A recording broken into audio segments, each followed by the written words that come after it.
ချိန်ခဏလေးနဲ့ခါခဲလေးကိုဖြုတ်နိုင်တယ်အိုဆူဆူကီဆိုတာသွားနောက်လို့မရတဲ့အကြောင်းဘိုးကမျက်မြင်တွေ့လိုက်ရပါတယ်တစ်ဆက်တည်းနေရိုတိုကတီးဖို့လုပ်ပြီးမြမညာလောကရဲ့အတန်မာဆုံးတက်ရှိလူသားဖြစ်နေတဲ့အတွက်ထင်တယ်လို့တော့လွယ်မနေရကြောင်းသူ့ရဲ့လေးလံပြင်းထန်တဲ့ထိုးချက်တွေနဲ့သူချာဂရာပွိုင်တွေကိုပိတ်ချလိုက်ပါတယ်အဲ့ဒါအပြင်ကျန်နေတဲ့စာစကဲကိုပါလက်တစ်ပတ်နဲ့ထိန်းလိုက်ပြီးနှစ်ယောက်လုံးကိုတရွတ်တိုက်သိပ်ပြီးလိုက်တဲ့အတွက်သူတို့လည်းအသာလေးလုံးနေလို့မရတော့ပဲမကောင်းဆိုးဝါးကိုမကောင်းဆိုးဝါးဆက်ဆက်ပညာပေးမှရတော့မယ့်ကြောင်းစာစကဲကိုနေရိုတိုပါနားလည်သွားကြပါတယ်ဆယ်စုနှစ်တခုကျော်အကောင်းဆုံးနင်ညာဂျူလိုရဲ့တာကွန်မန်လေးတက်ခိုက်ချက်တွေကိုမိုမိုရှိကီကလည်းအိုဆူဆူကီဆိုတဲ့နာမည်အတိုင်းနှစ်ယောက်တယောက်ပြန်တီးပြနေပြီမဲ့နေရိုတိုရဲ့ကိုမတ်စကေစာစကဲရဲ့တိကျတဲ့ကျွမ်းကျင်မှုတွေကြားမှာဒီနှစ်ကောင်ကလုံးဝ short တက်လို့မရဘူးဆိုတာနားလည်သွားပါတယ်အဲဒါကြောင့်ကင်ရှီကီရဲ့ weapon တွေနဲ့ပါခုခံမိမယ်တစ်ချက်ပြီးတစ်ချက်အတီးခံရရင်နဖျားတပည့်ရဲ့ထပ်ပိုင်းပြက်နေတဲ့နေရာစီရောက်သွားကြပါတယ်ဒါပေမဲ့အဲ့လောက်နဲ့တော့မပြီးသေးပဲစာစကဲရဲ့Lightning Chakra ပေါင်းစပ်ထားတဲ့ Fuma Shadow Shuriken Jutsu ကိုဝါယာတွေနဲ့ကျွမ်းကျင်စွာသုံးပြနေပြီးမိုမိုရှိကီကလည်းအားလုံးကိုကာကွယ်လိုက်နိုင်ပြီမြေအောင်ထဲကနေနောက်ထပ် Shuriken တစ်ခုကပင့်နေလိုက်ပါတယ်အဲ့ဒါကတော့တစ်ချိန်က The Best Jutsu သုံးပြခဲ့တဲ့အတိုင်း Rasen Shuriken နဲ့ Naruto ဖြစ်နေရပြီးသူပြစ်လိုက်တာက Jutsu မဟုတ်ပဲထက်ဆင့်အသွင်ပြောင်းလာတဲ့ Sasuke ဖြစ်နေခဲ့ပါတယ်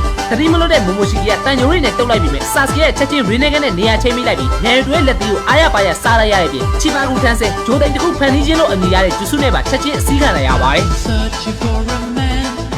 all across Japan just to